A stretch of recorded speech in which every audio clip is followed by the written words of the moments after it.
तर मला काय सांगायचं आहे की आपण सकाळी उठल्यानंतर व्यायाम करायला पाहिजे, तेव्हा मन कसं राहते, शांत राहतो आणि अभ्यासात लक्ष लागते.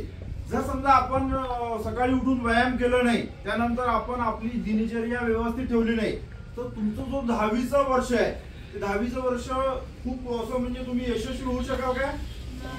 मग 10वीच्या वर्षामध्ये जर यशस्वी व्हायचं आहे तर आपल्याला आपली दिनचर्या कशी ठेवावी लागेल, चांगली ठेवावी लागेल. म्हणजे सकाळी लवकर ब्रह्ममुहूर्त मध्ये उठावं लागेल. सकाळी 4 वाजता उठून आपल्याला आपले जे योग, प्राणायाम, कपालभाती, अनुलोम विलोम, भस्त्रिका हे करावं लागेल. आणि कपालभाती, अनुलोम विलोम, भस्त्रिका हे केलं तर आपलं अभ्यासामध्ये काय लागतो, लक्ष लागतो. आणि मग समजा आपल्याला 1 ते 1.5 तास आपण प्राणायाम केलं, योग केलं, त्यानंतर मग आपण काय केलं पाहिजे, अभ्यासाला बसलं पाहिजे. जसं आता समजा तुमचं टाइम टेबल आहे, टाइम टेबल ठरवलं पाहिजे. उदाहरणार्थ तुम्ही इंग्रजीला 1 तास दिला, 1 तास तुम्ही कुमार भारतीला दिला, 1 तास तुम्ही लोक भारती, तुमचे विषय लोक भारती आहे की कोणता हिंदी विषय असेल ना, मग त्यानंतर एक तास तुम्ही गणिताला दिला, 1 तास इतिहास भूगोलला दिला. असं तुम्ही ठरवल्यानंतर मग तुम्ही 10 वाजता शाळेत आले. शाळेत आपले जे पिरियड होतात त्या पिरियड नुसार आपण अभ्यास करायचा. मग रात्रीचा सुद्धा आपला टाइम टेबल असला पाहिजे.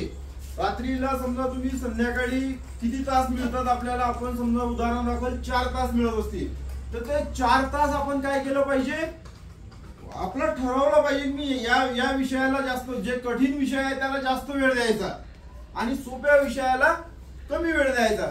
सोपा विषय काय होतो, पटपट लवकर कव्हर होतो. आणि जास्तीत जास्त आपला कोर्स कसा लवकर होईल, स्वतःचा वाचून, पहिले आधी तुमची लोक भारती वाचून झाली पाहिजे, त्यानंतर कुमार भारती वाचून झाली पाहिजे, त्यानंतर तुमचं जे इतिहास भूगोल आहे हे स्वतः वाचून झाले पाहिजे. इकडे प्रेड हो न हो, आपले जोपर्यंत ठरलेला जो कालावधी आहे त्या कालावधीच्या आधी आपला कोर्स पूर्ण झाला पाहिजे.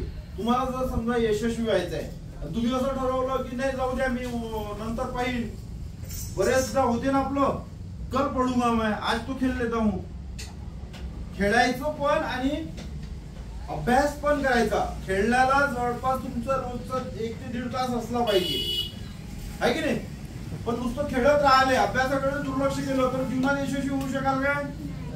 आणि नुसतं अभ्यास करत राहिले, खेळण्याकडे दुर्लक्ष केलं.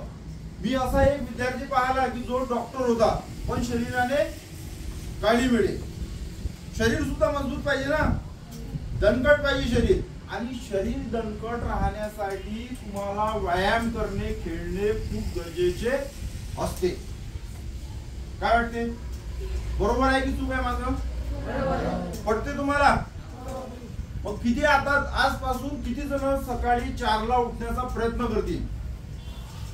काय बात आहे, एवढे लोक पहा. आता सगळं तुमचं व्हिडिओ काढत आहे मी, आणि व्हिडिओ मध्ये ज्यांनी हात वर केले, मी 3-4 दिवसानंतर येईल शाळा भेटीला, विचारेल की तुम्ही किती लोक 4 वाजता उठले. 4 वाजता उठून ठीक आहे हात खाली करा. किती लोकांनी व्यायामाला सुरुवात केली, किती लोकांनी वाचनाला सुरुवात केली. कारण जोपर्यंत तुम्ही वाचणार नाही, वाचनाची आवड असली पाहिजे ना, वाचनाची आवड नसेल तर तुम्ही पुढे जाऊ शकत नाही. तुम्हाला स्वतःची प्रगती करायची असेल तर वाचनाची आवड असणे खूप गरजेचं आहे. ठीक आहे, चला तुम्ही सगळ्यांनी मला ऐकून घेतलं मागच्या जवळजवळ 1 ते 2 तासापासून. त्यासाठी मी तुमचं सगळ्यांचं आभार मानतो आणि इथे थांबतो. खूप खूप धन्यवाद.